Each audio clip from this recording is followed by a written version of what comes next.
Hello, and thank you for joining us for Hello Mayor. I'm City of Las Vegas Mayor Carolyn Goodman.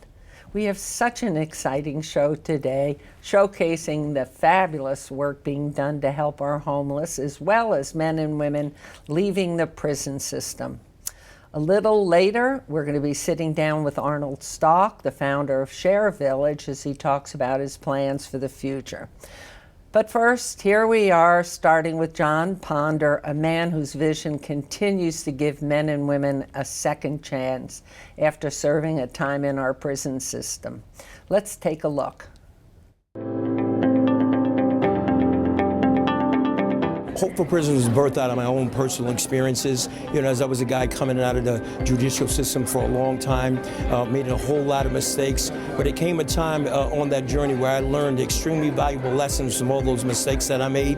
And those lessons that I learned helped me to live life on a whole nother level. They were once upon a time like me, but being able to be there with them for an extended period of time and provide those things to them is going to help them to be successful.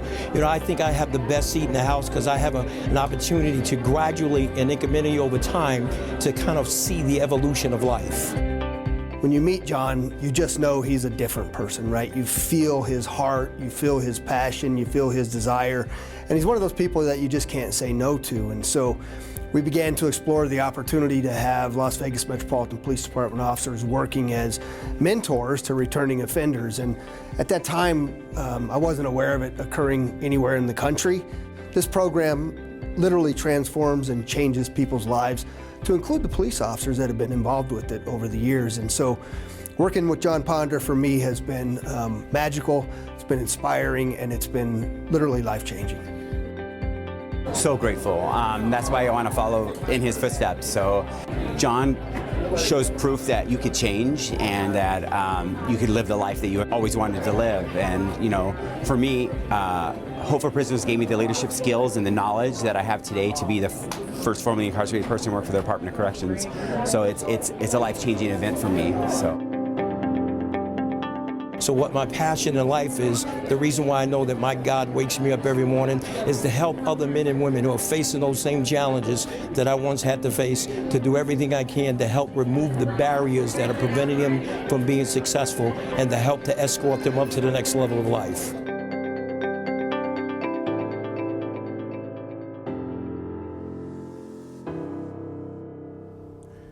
Jon Ponder joins me now along with MJ Maynard, who is our Chief Executive Officer of the Regional Transportation Commission, as well as a board member of Hope for Prisoners. Thank you both for being here, and I want to get right to you and find every piece of information. This fabulous woman who is running the RTC, somehow your life connected with Jon, and I see you there when I go to graduations, and I know your passion is as strong for helping him as so many of us. So MJ, tell us a little bit about how did you connect with Hope for Prisoners? Thank you, Mary. You've heard, I've lived here for a long time, and you hear Las Vegas is still a small town. It really is. And I was involved, this was 6 years ago, and I was involved with another nonprofit board. And for some reason, we needed an office space that night. And Jon Ponder, who knew another board member, allowed us to use an office at Hope for Prisoners. And Jon and I had just a very brief conversation. I gave him my card, and about 2 weeks later I got a phone call from Jon. Hey, can I meet you for coffee? I'd love to pick your brain. And so we had coffee, and in 5 minutes, there was a connection, because this is a man that is dedicated to the community, and I really admire that. And as he shared his story, his story is amazing, but as he shared his story and the vision that he saw for folks that had been previously incarcerated, and the program that he wanted to implement, that it was the program has been in place since '09, so it had been in place, but how he wanted to grow it, and it was amazing. And he asked me to join his board, and I was so excited because I am a big believer in everyone deserves a second chance, and so we all make mistakes. So I've been honored to be on this board. It's been 6 years, and it's been amazing to watch Jon grow the program, go back to that coffee meeting, what he envisioned is happening and more. So it's very exciting. Well, I know how proud you must be, and you're one of how many board members? 13? 13, and people just line up to get on your board? Is that what happens? Yes, ma'am. That is true. I think John right now is turning folks away. I mean, it's because people see The good. exactly Yeah. right. Exactly. You know, and I know from John, you were on before, back a year or so ago on this program, with one of your graduates. Yes. And he happens to work, He works, so Charles Clark, who is a superstar. Charles Clark is a graduate of the Hope for Prisoners program. He was hired by Silver State Transportation, who works for the RTC. He is now a supervisor. He's been promoted. He's been acknowledged at the RTC Commission meeting. He got an award. He currently works at the Bonneville Transit Center. He supervises a team that keeps the public facility very clean for the customers, and he is doing a tremendous job. This is a smart guy. He's got a big heart, and he's a natural when it comes to mentoring other employees for Silver State. So we're and very so excited. proud Yeah. of what he's doing and so grateful. Yeah. So the connection was, you picked a good partner here. No, let me absolutely. tell you. So, first of all, I have to tell our viewers, if you didn't know, we gave this wonderful gentleman a key to the city just last week. Yes, you and did. we don't give them out easily. In fact, we rarely, in my 9 years, if I have given out 6, it's a miracle. And to thank you for all that you do for humanity, for those that MJ just said really are deserving of a second chance. We all make mistakes, except my husband, who's never made a mistake in his life. That's my former mayor, Oscar Goodman.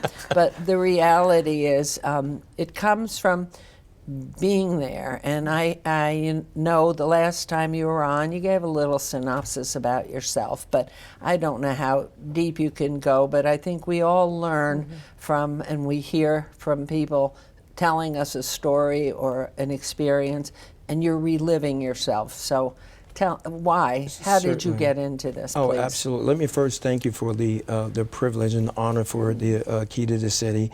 You know, I was very blessed to be able to have my wife and my 2 little girls there to witness that, and they talked about it all the way home. The key is actually sitting on her night table right now. Oh, so the key to the city, it is actually hers. So, yeah. So Hope for Prisoners.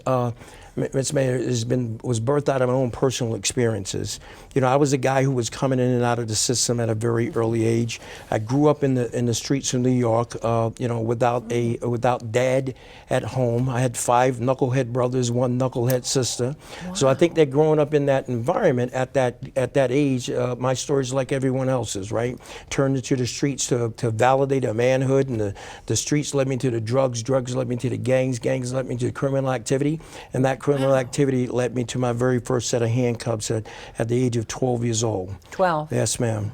And life kind of spiraled out of control out of that. So just back and forth in and out of the jails and prisons, battled with substance abuse issues. So I was addicted to everything known to man at one time. But you've been clean and sober now 16 years. So wound up spending some time in a maximum security United States federal penitentiary behind 50-foot walls in a world where the vast majority of folks that are in those federal prisons aren't ever coming home. And just prior to going to prison, I had a conversation with God in the prison cell, because I was facing a tremendous amount of time, the potential of a tremendous amount of time, and I played Let's Make a Deal with God in the prison cell. And my Let's Make a Deal with God went something to the effect that, God, I'm asking you to go before me in this courtroom, and I'm asking you to climb in the robe of this federal judge, move him out of the way, and whatever time I have coming to me, God, let that come from you. So I stepped up into this courthouse, and unmistakably God showed up, and I did not get what it was that I deserved. I did get a very lengthy prison sentence into maximum security United States federal penitentiary, where I got on a plane, went to federal prison. But for me, because I really wanted to change my life, I did not go to prison in here.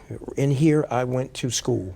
I went to Bible college. I studied psychology. I studied, human behavior and business, and that's how I spent every waking moment of my time during my period of incarceration, addressing the issues surrounding the circumstances that led to my incarceration, right? Trying to understand the human behavior and why people do what people do in order to understand fully why Jon Ponder did all those things that Jon Ponder did, and learned extremely valuable lessons. And those lessons that I learned, it helped me to live life on a whole nother plateau. So what my passion in life is right now, the reason why I know that my God wakes me up every morning, is to turn right back around and help those other men and women who desperately want to change their life, right, to make those changes and to help them navigate the different challenges. Those same things that I once had to face, I want to be there for them to help make sure that they can get through those things and live the life that God intended them to live. Where did you fall in with the all of you, six together? Right. Where were you in that? I was the second to the baby, right? Second to the Right. baby. And when do you think you were of mind to make choices? Mm-hmm. The choices being your choices, Right. not somebody else's. Right. When do you think you were old enough to realize, I have a choice, I can do this or do that? Right. I think that we kind of know that all the time, but for me, that real change in that choice for me was when I was by myself in prison. So you have a choice when you go to prison to do the wrong thing, and you have the choice to join different things, but you also have to make that quality choice that, to improve the caliber of how you're going to live the rest of your life. I made that choice because I found myself in a place where I got sick and tired of being sick and tired. I asked myself this question to where, I was saying to myself that I know that life has to be more than what I've been living. I look back over the past 38 years of my life, and it was come to nothing, never accomplished anything of great significance. So I know that it has to be more to life than what it is that I'm living if somehow something was different. And that was when I made the quality choice that the last 38 was for nothing, but I'm going to make sure the next 38 is not only going to be for me, but how could you live your life to be able to improve the caliber of the people in the world around you? You get to a point, or you got to a point, either through your studies or your faith, where you found a focus, a determination, and you'd learned something. When you look at candidates, I don't understand the process. I know you have partners with the Las Vegas Metropolitan Police Department, then others, which I want to get to, hopefully we have enough time, of where you can find housing, where you can find any wraparound services, where you can find jobs for your graduates. The first question I would ask you is, how does a graduate, I'm incarcerated somewhere, how do I get to apply for your program? What's the process, first of all, or how am I identified that somebody would say to you, Mr. Ponder, we have a candidate for you? How does that person access you? Yeah, and that is a great question, and we are very honored now that we have a partnership with not only the Clark County Detention Center, but Nevada Department of Corrections, a partnership also with the Parole and Probation Division. And what we do is we start working with individuals prior to them getting released. So it's that pre-release. So we are physically in the Clark County Detention Center, both of those facilities. We are in Florence McClaw's women's facility. Thank God for our partnership with NDOC. We're in Southern Desert, Three Lakes, High Desert, and also the Casa Grande transitional facilities. Yeah. So we start. People were surprised how far-reaching. Absolutely. So we start working with them early on, developing relationships with them, providing whatever services that we can. We're building out a one-of-a-kind vocational village inside Southern Desert Correctional Facility. It is the Hope for Prisoners Vocational Village Trade Readiness Program with our partnership through workforce development, using some of those workforce dollars and putting them to work. And what we're doing is going in early, bringing in those vocational trainings. We're building out a culinary kitchen with the help of our partners over at the Department of Employment and Training and Rehabilitation, we're going to be bringing in HVAC, plumbing, air conditioning, masonry unions. work. Yes. Yes, we're going to be bringing all those trades in so that we can do our partnership with CSN, because CSN is going to be going in and providing the instructions, but at the same time, our candidates, our clients are going to have the opportunity to be enrolled in college. So if we're working with them for that period of time, now once they get released, the beauty in it, and this is what I talk all over the country, where we have missed the mark in reentry prison reform in our country, why we're having so much trouble. People have put a strong emphasis on working with men and women while they're incarcerated. But once they get released, there was nothing there for them. Oh, true. There was not that wraparound mechanism. See, we can do all of everything we can while they're inside, but if we make the mistake to launch them out in the community by themselves, we have wasted time, effort, energy, and resources. Without question. So the key to Hope for Prisons is the Follow-up. pre-release and then the 18 months of follow-up, and then that way we can create a continuum of care. Start the substance abuse treatment on the inside, along with the vocational training, and bring in the parenting, the financial literacy, and then be able to continue with them. And we're so grateful right now that we have, you mentioned employers. Right now our organization is sitting on more jobs right now than we can fill. Isn't that amazing? And they are not minimum wage jobs. There are jobs where people are earning sustainable wages. But the big part about is how did we get there? Right? Because when I started Hope for Prisons back in 2009, we couldn't get formerly incarcerated people jobs more than $8.25 an hour doing telemarketing. But what we did was we started training folks and equipping them so they can be assets to the business community and not liabilities. And they gave some opportunities for them, and now they went into the workplaces, and they're the Charles Clarks of today. They're in the workplace soaring like superstars. And now the employers are coming back to us saying, hey, can I get 5 more Charles Clarks? Yes. Right? Can I get 5 more of those? And this is how But we... how do you find me if I'm incarcerated? How does that...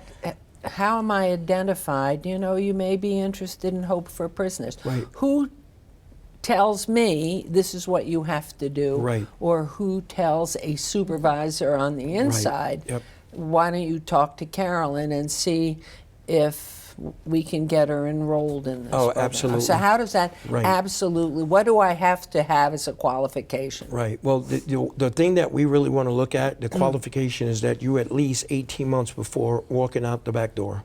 Right, so when we work with those folks there that going to be being released within 18 months. 18 months, that's the key. Yeah, first up to off. 18 months. But that doesn't necessarily mean we don't start enrolling folks. We probably have about close to 700 men and women that are currently incarcerated somewhere in our state that we've been in relationships with them, for years now, corresponding with them and just making sure that they know that we're here for them. We kind of do a bit of a needs assessment. What is this individual going to need when they walk out that back gate? If they're going to need identification, they're going to need housing, they're going to need family reunification, which has been a missed mark in reentry since forever. It's like no one's ever paid attention to that component, that the men and women that are coming back home, that they need to get reconnected with their wives and husbands and some of them I know from the children. graduations, the numbers of family members and little people that are there to see their father or mother graduate and be reunited with them. That always did concern me, because if in fact, I don't care who it is and what their circumstances are, if there isn't a continuum of contact, that person knows I'm alive and that I'm not frightened to call when I have an issue that I'm not dealing very well with. What happened? Take me through the process. I'm here. I am hopeful of getting in. So I'm incarcerated, and you're giving me this opportunity to learn something, to get prepared for work. Sure. But on the other end, what else are you doing with me to get me to the point of graduation? I want to get to graduation, and then how do you follow that up? And that's a great question. The first thing we want to do is we actually do an intake. From that intake, we gather a lot of information from them, get all the demographics, and then we enroll them into our organization. Do you talk to my family in the but not at that point. So once we receive the intake, then I have my staff members go to visit them inside the institutions, Okay. right? And once they're based off the information that we gathered, right, we do an assessment. And in that assessment, there's a risk assessment up in there, then there's a family assessment, there's a needs assessment, and this is where we start gathering all that information. We want to find out, what is that relationship like at home? Has there been some kind of disconnect? That other parent, the children, how's that relationship as we gather all this information? And look at yourself. Yes. If you were at that point with you, incarcerated, with your background, how would you dealt with you? Right. Absolutely. 100%. And what would have been that, because your family obviously wasn't a cohesive, helpful piece of your life at that time. Right. So here you are incarcerated, looking from this perspective of yourself younger, then what would have happened to you going forward? Right. What would have been an opportunity? Where would your assessment comes up that here's somebody who now cares, wants to have another chance? Absolutely. Right. So what happens then? You have a constant feed into the incarceration where somebody's talking to you every day? Right, absolutely. We have the case managers continuing to stay connected with them. Again, we do that assessment. We find out what's happening with the family, ask their permission to be able to reach out so that we can make sure that we're addressing the wholeness of the family. We also do surveys to find out, well, what was that person's skill set like? Right. Private, because some people in there, some of the most gifted, talented people that are construction workers that are already there. Right. And then we'll also be able to determine whether this person never worked a day before in their life. So in comes the training that's going to be necessary for them to be successful once they get released. What was that education that you might have had, right? If you didn't have a GED, then what can we do to start working? And NDOC does a great job with that, but we got to make sure you get that high set. Now, CSN will be able to enroll you in college courses while you're inside the institution to be able to address that. And who's following up on that to make sure I've taken the classes? Is somebody contacting me, and you've got a network there that doesn't drop the ball? Case managers, we have a great line of defense, so to speak, and programs managers, reentry managers, and case managers going in as frequently as we have to make sure that the folks on the inside are engaged and moving forward.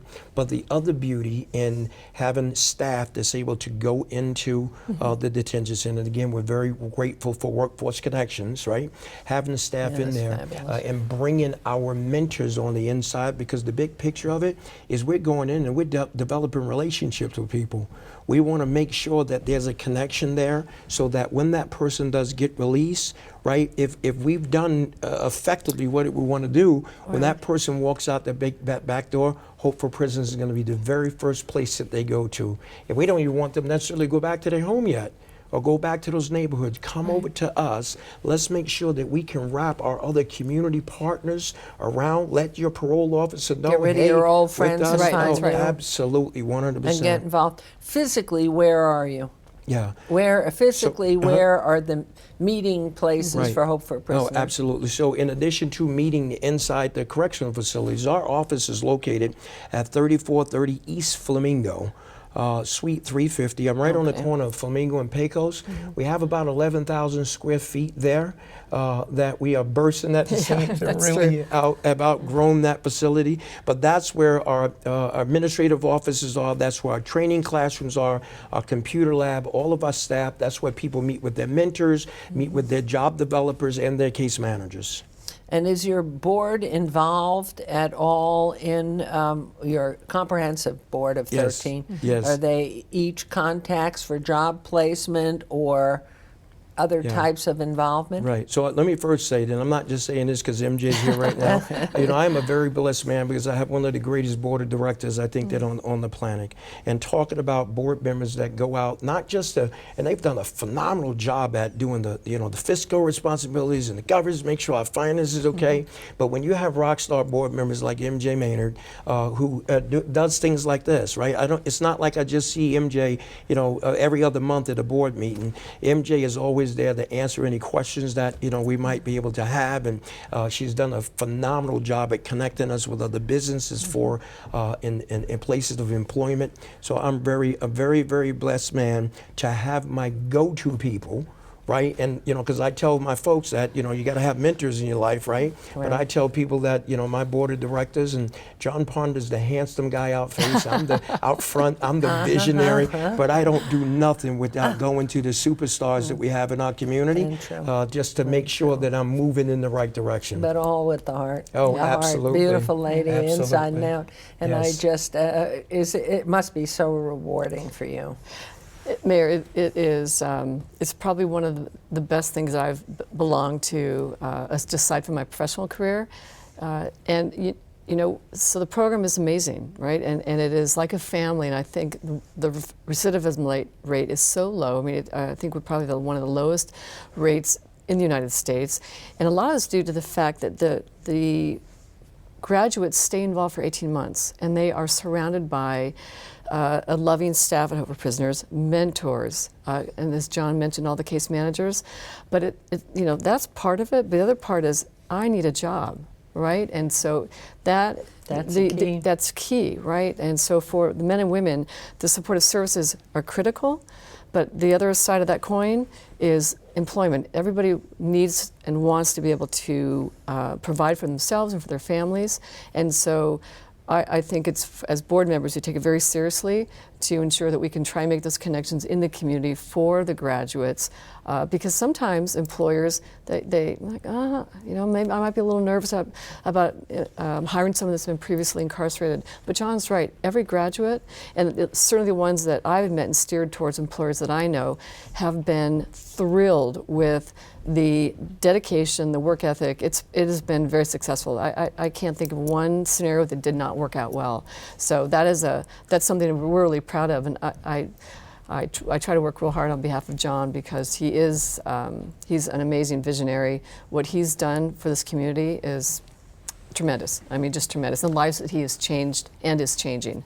Well, you look in the faces of the graduates, and having been going for a couple of years, you know, and I did ask about the recidivism rate just at the presentation of it, the key, and he said 6%. Yes, I had said 5, you said no, it's 6. Right. It's simply an incredible number to reach, but as representative to the rest of the world, I think in everything anybody does, you try to create a model, if it's successful, that can be used elsewhere. And to give all these people that have come through your program every step of the way, it has to do with who they are and where they're ready and when they're ready. And some, I'm sure, are never ready, but that's a very small 6%.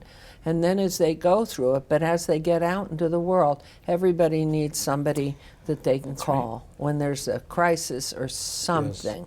And from everything that I hear with your follow-up, you have those pieces in place to say, you don't take a step, don't do the wrong thing, call first, get a help. Absolutely. So your graduates are, I would hope, are all mentors to those following. Absolutely. You know, if you ask anybody who has ever achieved any significant level of success in life, how did you do it? How did you get there? Right. If that person is completely honest with you, they're going to admit that they did not get there by themselves. And that's they had people that were in their life that was guiding them, directing, coaching, listening, advising every step of the way. And keeping hope alive. Absolutely. That to me, I mean, the beauty of Hope for Prisoners. I think it's the most magnificent, and you didn't get out too far over your skis, so the program, and you held to your convictions of what you wanted to do and how you wanted to do it, and then find the funding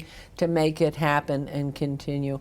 It's just such a remarkable program, and I know you speak everywhere, and you're all across the country. And like Arnold Stalk, who we'll be talking to next, these gentlemen have done so much for the greater good of our community, and we are so proud, as are all of you, for the work that's been done. So how, if they want to volunteer, do something, want to contact you, how do they do it, please? Absolutely. They can certainly visit our website at hopeforprisoners.org. They can become a mentor. You can certainly volunteer applications, but if anybody wants to donate, there's a top donate button on the board there, and give us an opportunity to even make a bigger impact right here in our community as we transform the lives of the folks in our community. Well, we thank you. Pardon me, I have a cold. Everybody has a cold today. But thank you both, and we're just so grateful to you for everything that you're doing. It's such an exciting time to be alive, and hope is the mentor of all. Just we all hope and believe, and thank you both for being Thank you so very much. Thank you. So we're going to take a quick break, and when we come back, hopefully I'm not coughing, and I'll be joined by Arnie Stock, the man with the vision behind Veterans Village and now Share Village, as he works to bring affordable housing to more than just veterans. We'll be right back.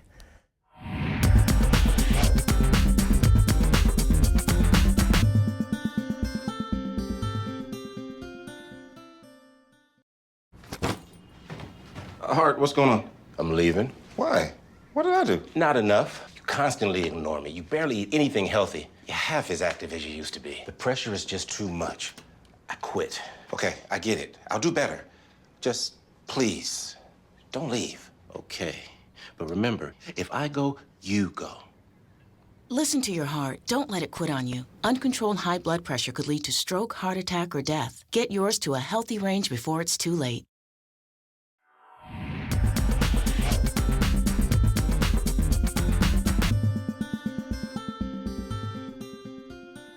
Welcome back, everyone. For years, our next guest has focused on creating housing for our veterans, but he's taking it one step farther. Arnold Stalk is the founder of Share Village, a program that aims to bring affordable housing and services to everyone. Here's a look. I love him for everything he's doing for this place. I just moved here a month ago. I love it. It's a list of respect, and it's a notice to the community that we are here, and we are here to make those connections so that people can transition into what we know as mainstream society. Started Veterans Village in honor of my father, Seymour Stalk, United States Navy veteran, World War II, who I get to honor quite frequently because that was the catalyst that did this.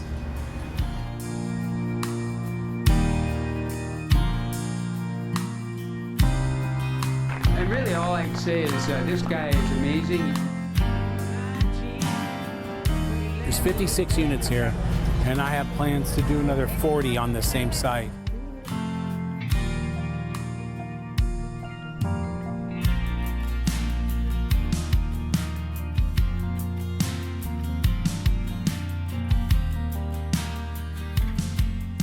It's a huge vision that we're so excited to hear about.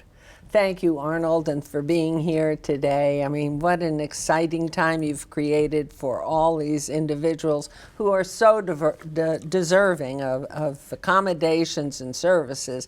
So, you know, I know we've covered it before, a little bit about your background that gave you the impetus to get started with the Veterans First. That's correct. Yeah, well, and thank you for having me, Mayor. It's always an honor.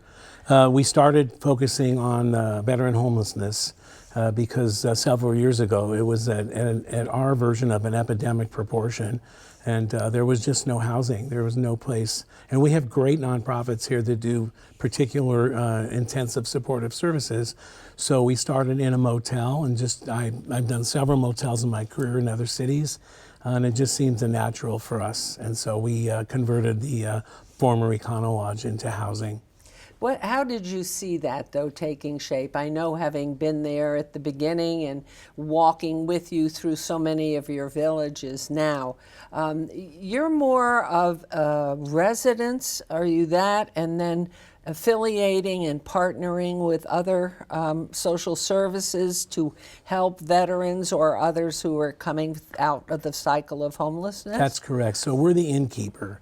We're the manager, the owner of the facility, and therefore we maintain it, we secure it, we make sure there's plenty of food from 3 Square and a lot of markets in town. We supply the residents with everything that they need to sustain an independent life. And so the other agencies that come on, I'm just picking one like US Vets or Help of Southern Nevada, they bring a client to us and they lease that room. So we're the landlord in essence in the legal world. Different groups lease rooms, Yes. and do you have the federal government support in this, or how are you able to operate? Is it the commitment when you take over a facility and refurbish it and bring it up to all the health standards that you need to, and fire standards, everything? How does that specifically operate then? Well, we reach out, so each development is its own corporation. It's a separate entity. And the charitable part of it is we do extreme makeovers with hotels and with businesses and unions and tradespeople. And then the other donations that we get are prepared foods from hotels, everything that a hotel has. We work with the hotels when that's excess and when it's not worth value to them anymore. We pick it up and use it in the motels. You have a component that picks it up? Oh, we have a fleet of 5 vehicles, 2 refrigerated. And they go around to specific hotels that are in this involvement with you? We're sort of like Amazon of the nonprofit world. I love it. They call, they tell us what we have, our scheduler schedules it, our drivers, and uniformed drivers go and pick up the product and take it out of the facility, thereby avoiding the landfill. And then do they go to a specific village facility, or do they have a common place to drop off the food and then the individuals, the residents, come pick the food up? How does that work? So we have 2 hubs. One hub is on Las Vegas Boulevard near Charleston, which you know, was VV1, and then VV2 is on 21st and Fremont. So we're at both ends of downtown, strategically located to access on the interstates and move fast and move food quick. And whatever other product that they have, whether it's paint, carpeting, tile, whatever's excess or left over from what they're doing, like the wind's going through renovation now, we'll definitely be in touch with them. Anything they don't use anymore that's usable, we'll take, and they get the contribution to us. They get a physical or financial contribution. They get a tax deduction for a charitable contribution. And so as individuals want to participate in this, is there any capacity for that, or are you getting food from the hotels to 3 Square back to you? No, we are affiliated partners, strategic partners with 3 Square. We pick it up on behalf of them. For instance, we go to 77 Starbucks stores a night, all through the valley, and pick product up, right? So when they're done and they close, they take that product in a health department approved bag. It's sealed, skewed, and our drivers pick it up, put it in a refrigerated truck, bring it back to our 2 hubs. It's sorted and put out so that people, when they come into the lobby, they get a scone or a panini sandwich or whatever Starbucks makes that they don't sell that day, we get. And is there a charge to the resident? Nothing. Absolutely nothing. Absolutely nothing. You must have an enormous staff that makes this possible. We do. We have some really, you hear this word a lot, but we have some amazing people that really don't have to work there. They could find jobs elsewhere, but they're very, very dedicated, and they see the change of people, and it's a pretty cool thing. Well, when you look at what you're doing and you look at what we're doing, trying to, break that cycle of homelessness, right. How do you look at yourselves as a model that can be duplicated somewhere else in the community? Do you have a formula First of all, for finding, what are you looking for by way of buildings? Are you looking people who want to give a building or an empty motel? What do you look for in a building, first of all? Any and all of that. So what we don't do is compete with other developers. And the product that we get, once we get it, is something that most developers would not touch. So when it comes to an old motel that's kind of rotted out and sitting there, we take it, we bring it back to life. We have work days, we have extreme makeovers like you see on TV, and we get rah-rahs with all these staff people, because this town has an amazing amount of carpenters, mill workers, painters, tapers, flooring people, and they come out and do a 4-hour makeover with us. And they get a lot out of it, and we certainly get a lot out of it. Well, I know so often, I mean, the laborers union, there's so many groups that have been donating their time, plus giving you checks to help move something forward. But where does the purchase price come from to refurbish? Let's say it's a motel that's fallen on disrepair that was built in the 40s. What's that process when you identify it? Is somebody, or is it you, who is out there all the time looking at an empty, abandoned building? How does it happen? Yeah, it's me and a real estate broker that helps us.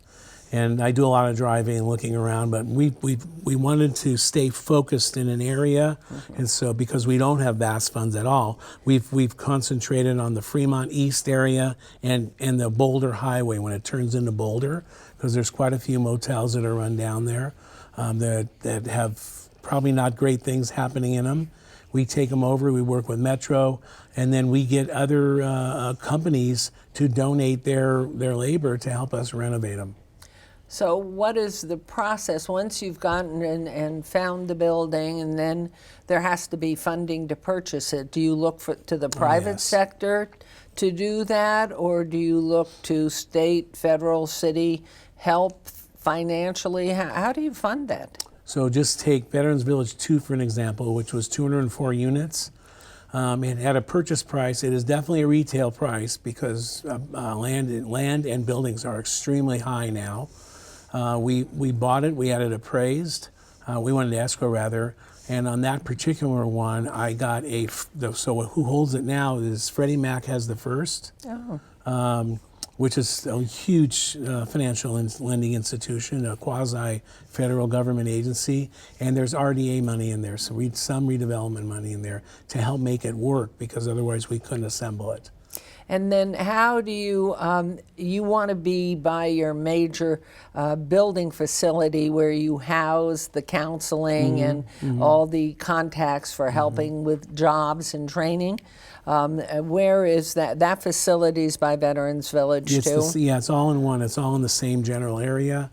And in that case, so the typical nonprofit model would be to go out and raise money doing a capital campaign to build a building. In that case, the WIN came along, and WIN Design and Development and Penta Building Group worked together with us, and they donated a building. It's a brand new multi-purpose building and a food pantry, which they built in 7 days. And it didn't cost us anything. Now, very importantly, because I do recall going back with you to President Obama's tenure, and Michelle Obama had called for an end to veteran homelessness. And of course, we hit functional zero in Southern Nevada with you very involved in it. Tell us a little bit about that, would you please? So this weekend alone, I knew it was coming on this program. I will always keep track, but I was counting. We had 15 veteran rescues from the street this weekend. This weekend alone? This weekend.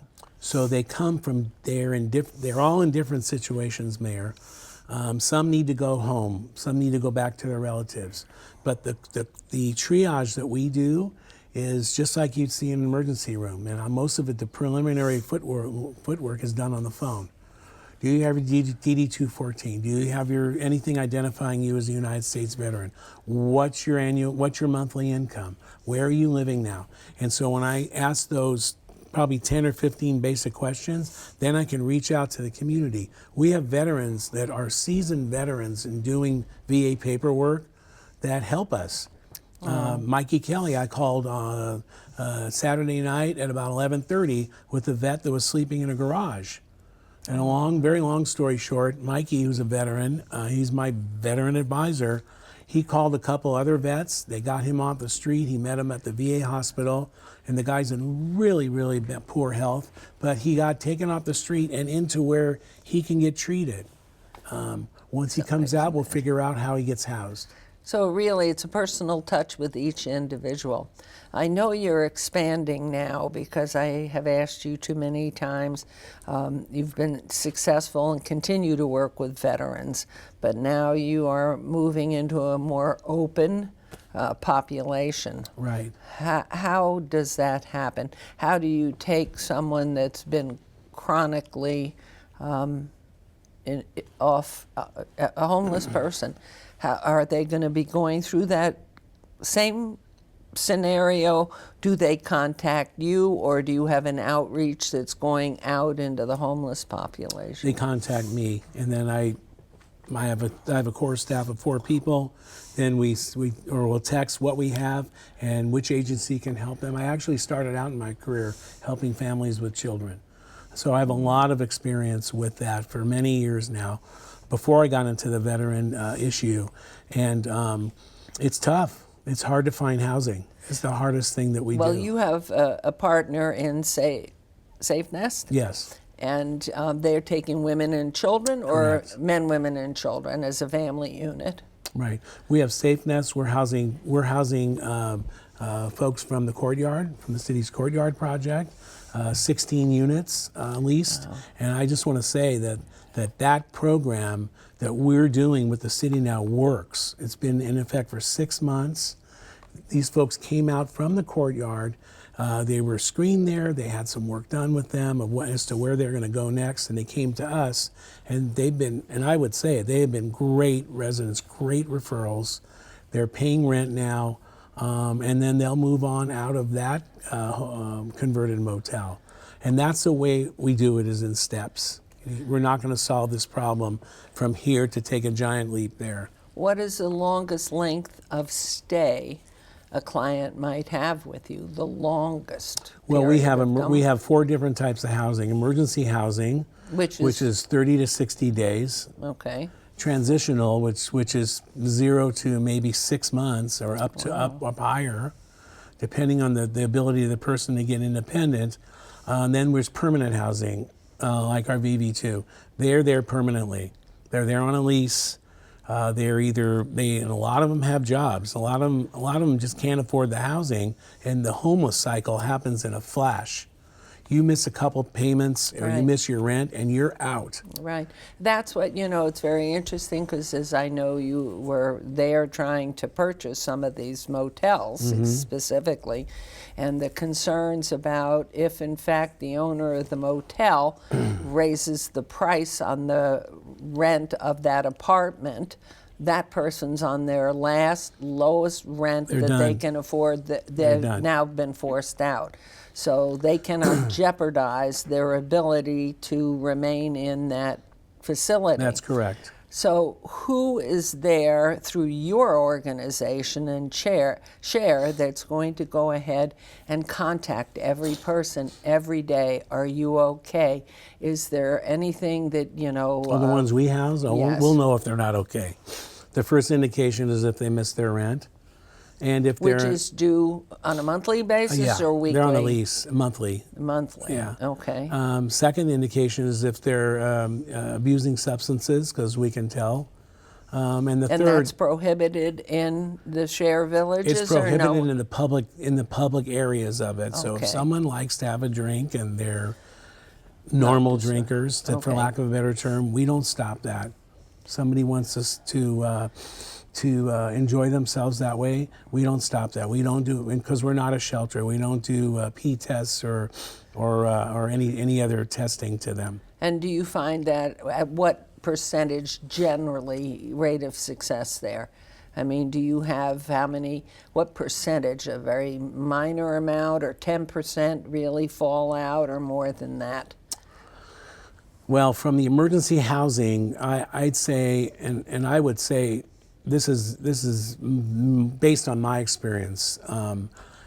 if you get somebody straight from the street that's been out on the street for a long time, the success rate for what I call people that have made a career out of being homelessness is not great. It's maybe 15, 20% over the long haul.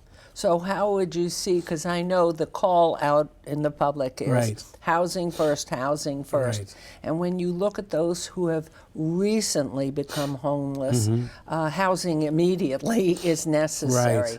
Those who've been in the homeless population maybe for a month or two, but had a viable living arrangement Right. over a period of time, Right. they're easy to get back in Correct. and hold. They are. But those who have been out in a homeless environment for a year or more, what do they need? How can we help them? And what are you doing that's an example of how we see that success? Well, if somebody comes that is chronically homeless, and one of the breakouts of that, if they're chronically mentally ill, they don't belong with us. They need in many cases, they need to be evaluated, they need their meds regulated, and they need to be in a place where people are working all the with time. them. Where Yeah, people to are me, working with that's them. it. I And mean, that's the visible. That's the what's majority of missing. the visible. That is definitely what's missing. We don't have that place, and we could talk until the cows come home. I know. We don't have that place. And that is a scream of the public that have been vocal. They don't realize that the entire effort to break the cycle of homelessness is what the city's committed to. But there's a piece of the population that needs different type of care. And that used to be in place in this country in sanitariums where you have, psychiatrists, and you have the medication, you have the exercise and the nutrition and the sanitation built in. What do you think about the long-term homeless, heavily drug and alcohol addicted? About that population? Yes. Do you think we are making headway there? Or is that, again, a population that needs a special care for the near future, for sure? Have you had success with, or don't they get into your villages? I don't house that population now, but I have in the past. And we definitely need places for people to go so they're not on the street. And we don't have that capacity. We really haven't stepped up our shelter capacity in years. And it's not just us. We didn't get to this place overnight. I know. You know, this is a multiple generation thing that's happened with a lot of bureaucracies that have been created, and a lot of, you're one of the first ones that has taken this on and said, we need to stop this. Right. And so whenever you're first to hit the beach in anything, and I can tell you, I've been on that beach a lot, not giving my life, but I've been on that beach a lot. It's a very lonely place, and over time, prevailing rational minds and prevailing rationality takes hold, and we will get there. I know the county's trying to do a lot of stuff right now.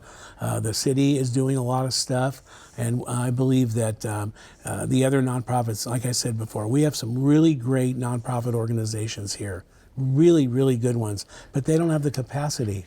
Well, and I saw this morning in the paper this article, which is about the courtyard is low barrier, which means if in fact you're intoxicated or a user, as long as you're not causing or selling or causing problems to anybody in the population, you're welcome into the courtyard. We want to take you and your belongings, even your pets, and we have a veterinarian there, and we have all the sanitation built in, plus food. But it is at the point that you realize there's a population really that you can help immediately and get back into life. Then there's a population that's going to need a lot more help and services. And then there's the far end population, which really are out there all the time, harming themselves, harming others, and just very difficult. But that will come. Oh, I'm very, very sure it will. There's vets out there that do not trust anything that they've been told before because they've been lied to. I'm the unedited version. I deal with this all the time. We have a guy that was in Vietnam. This was Sunday. I happened to have gone to high school with him, and he found me. Exposed to Agent Orange, got messed up into the VA healthcare system, and not by anyone's fault, but this whole thing. And they denied him because he wasn't in. He repaired airplanes on aircraft carriers, but they wouldn't give, and was exposed to Agent Orange because of the wings, right? And was denied it because he wasn't in battle. In actual battle. That's just one example. And these problems are solvable. When they're put in front of the VA in a proper way and they see it, we've had a lot of success, and a lot of other people have too. What are your dreams for the future, for the near future at this point? How can people get involved and help? And whether it's, I know Salvation Army, Catholic Charities, our mission. Mm-hmm. I mean, there's so many of our social services that are involved, Three Square. I mean, they're countless and wanting to help. But this is a human touch, one person at a time to another. Exactly. What are the things that can be done to help, one, and two, what do you see for the near future and then the longer range future? Well, I believe we need a solid master plan that's adopted by all the municipalities to end homelessness, and that's funded, that has funding tied to it, and a time frame. So this year we're going to build X amount of these, next, just like any work program, because I was a city employee for many years. We need work programs to build housing and bring the private sector into it, because they will come into it. To me, there's an awful lot, as you said, for this veteran. It's about trust. Oh yeah, a lot of them, they just won't talk to anybody. Much that is dishonest, disingenuous, and people can just go so far with meeting it. Do your residents then have an opportunity, whether it's helping to clean the facility or something, to earn money to keep the residences clean and then be a resource to help counsel someone, or to the best? Yep. They can plug into just a whole myriad of things in the community. Lots of things going on. We have a partnership with Central Church. They have thousands of members. A lot of our residents plug into our serve days. And are the faith group leaders involved? The ones I'm involved with are, yeah. Because I think that's really important. We have, I know, our citywide faith initiative and the mayor's faith initiative.